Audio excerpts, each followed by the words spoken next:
La Biblia dice que eran hermanos.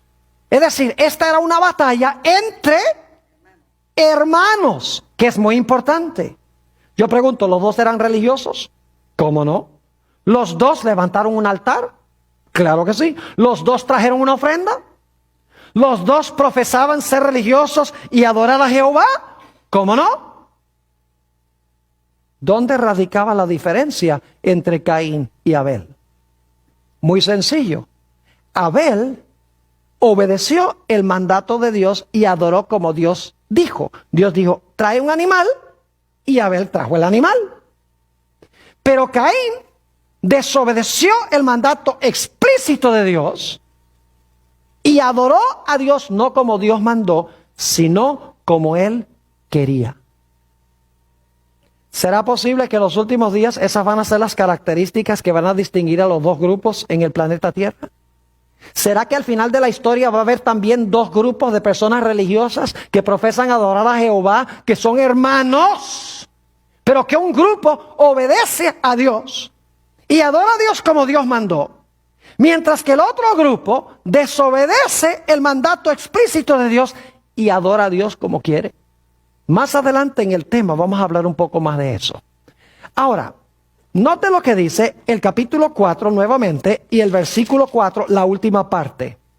Dice en la última parte del versículo 4, y miró Jehová con agrado a Abel y a su ofrenda. Ahora, ¿cómo fue que Dios demostró que él aceptaba la ofrenda de Abel? El texto no lo dice.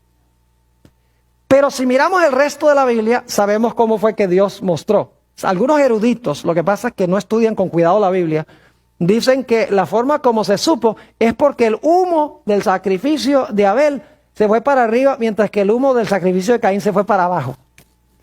Qué interesante especulación. Pero el resto de la Biblia nos dice cómo sucedió. Cuando Dios aceptaba un sacrificio, llovía fuego del cielo para consumir el sacrificio sobre el altar. Les doy las referencias. Levítico 9:24. Cuando se inauguró el tabernáculo en el desierto, se colocaron sacrificios sobre el altar, descendió fuego y consumió los animales que estaban sobre el altar.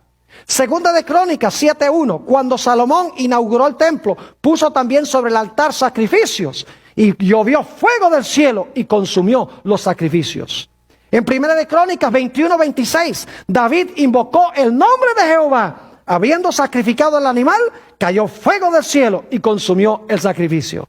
Y ustedes saben que en los días de Elías sacrificó varios animales, los colocó sobre el altar. Primera de Reyes 18, 37 y 38. Y dice que Dios aceptó el sacrificio, lloviendo, ¿qué cosa? Fuego del cielo para consumir el sacrificio. Es decir, Dios sobre el sacrificio del obediente mandó fuego que consumió el sacrificio. Y el sacrificio de Caín, ni una chispa.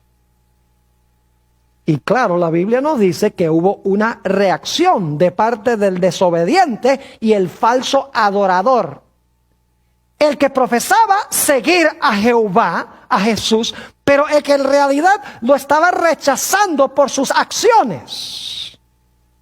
Note lo que dice Génesis 4 y el versículo 5. Génesis 4 y el versículo 5. Dice, pero no miró con agrado a Caín y a la ofrenda suya. Y ahora escuchen. Y se ensañó Caín en gran manera y decayó su semblante. Es decir, puso la cara larga, por usar una expresión que conocemos muy bien. Estaba furioso. Estaba furioso con su hermano y estaba furioso ¿con quién?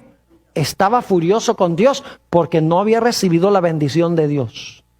¿Será posible que en los últimos días los hijos de Dios van a ser bendecidos, su pan va a ser seguro, su agua va a estar segura, mientras que los que rechazan la verdadera adoración y quebrantan los mandamientos de Dios van a estar padeciendo hambre y sed? ¿Y eso va a ensañar a esa gente contra Dios y contra el remanente final? Obviamente que sí. Así que se enfurece. Y luego Dios trata de razonar con Caín, como trata de razonar con aquellos hoy que adoran a Dios como les conviene, que desobedecen a Dios, revelándoles la verdad y tratando de decirles, mire, si ustedes sencillamente hacen lo que yo digo, no va a haber problemas. Voy a bendecir el sacrificio de ustedes también. Noten Génesis el capítulo 4 y el versículo 6. Entonces Jehová dijo a Caín: ¿por qué te has ensañado? ¿Y por qué ha decaído tu semblante? Si bien hicieres, no serás enaltecido. Y si no hicieres bien, el pecado está a la puerta. Con todo esto, a ti será su deseo y tú te enseñorearás de él. En realidad lo que está diciendo es que el pecado tiene ganas de entrar para enseñorearse de ti.